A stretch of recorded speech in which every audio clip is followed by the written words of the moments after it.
when you're in that ring and you feel that you're dominating the fight, like he was dominating Danny Garcia, I mean, your confidence level should go high, should rise. And when your confidence level rises, I mean, you get that extra energy to get in there and pull the trigger. What I call pull the trigger means like he shouldn't have left it to the judges in that night. Exactly. With that being said, is a fighter's career is up to a certain extent. I think Lamont Peterson is at that point where he's still causing trouble among the division, but he doesn't. I mean, it's a lot of wear and tear. It's a lot of wear and tear, a lot of fights, you know, a lot of stress. You know, it gets to a point where a fighter says, you know what, I'm gonna give it one more run.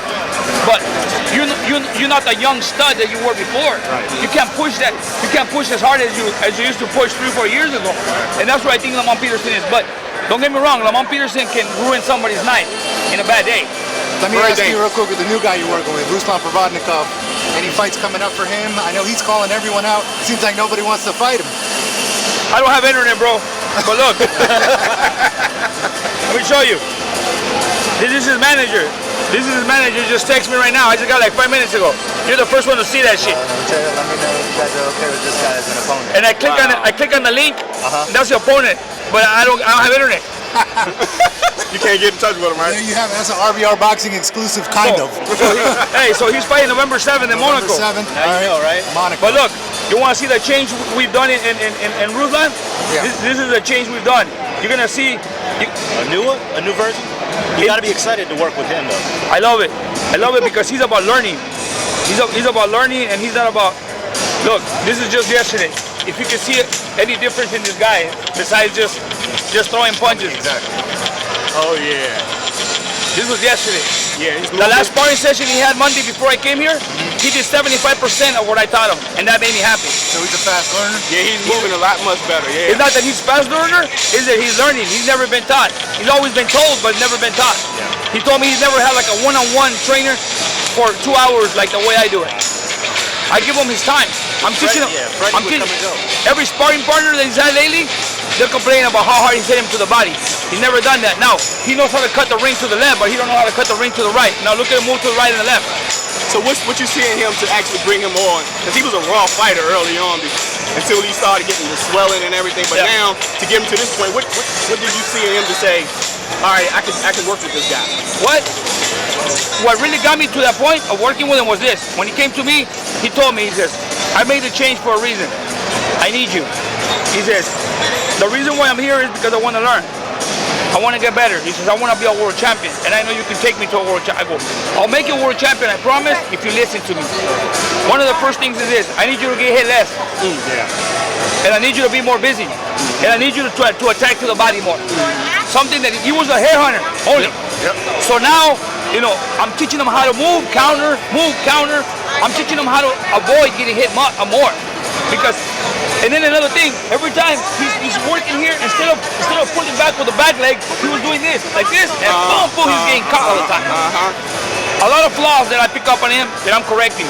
One thing he told me, look, I made this change, even if I have to sleep in the gym, if I have to sleep on the floor, but I'm gonna do the best I can to learn from you. I said, you know what? All you have to do is just, he goes, I don't like to talk bad about nobody because I'm grateful for everybody helping me. But nobody ever dedicated time to me to teach me. How far you think he is away from that though, that champion?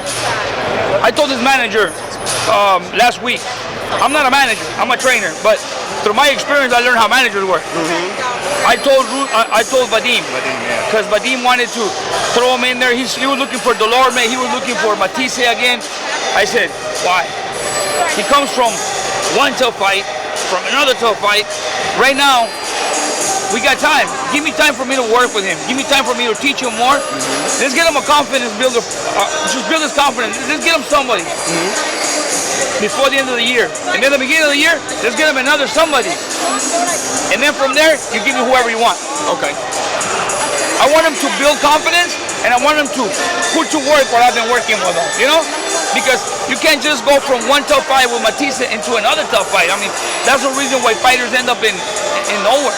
So you comfortable with him at 140? That's where he's best at? Yeah. Okay. Because he'll be a big 140. Yeah. Quick question. So tonight, big matchup, middleweight, Golovkin, Lemieux. How do you see it going down? To me, honestly, I can break down a fight for you. But in this case, this fight to me is a 50-50 fight. Interesting. Golovkin is a heavier hitter, tough kid, but I think David Lemieux is a little faster and skill-wise, he's a little bit more skillful. So it's a 50-50 chance. It's a 50-50 fight, man. Either or. But I don't think it's going the distance. No, definitely not. No. But if you had to make a prediction, who do you say? Golovkin. Golovkin. All right. Yeah. How much you know about this area as far as fight-wise? Fighters in this area, how much you know about this area and fighters? How much I know about fighters in this area? Yeah. A little bit, not much, but I know that there's a lot of talent. I know there's a lot of talent in this particular area. I know a lot of great trainers. Hunter's a great person, you know.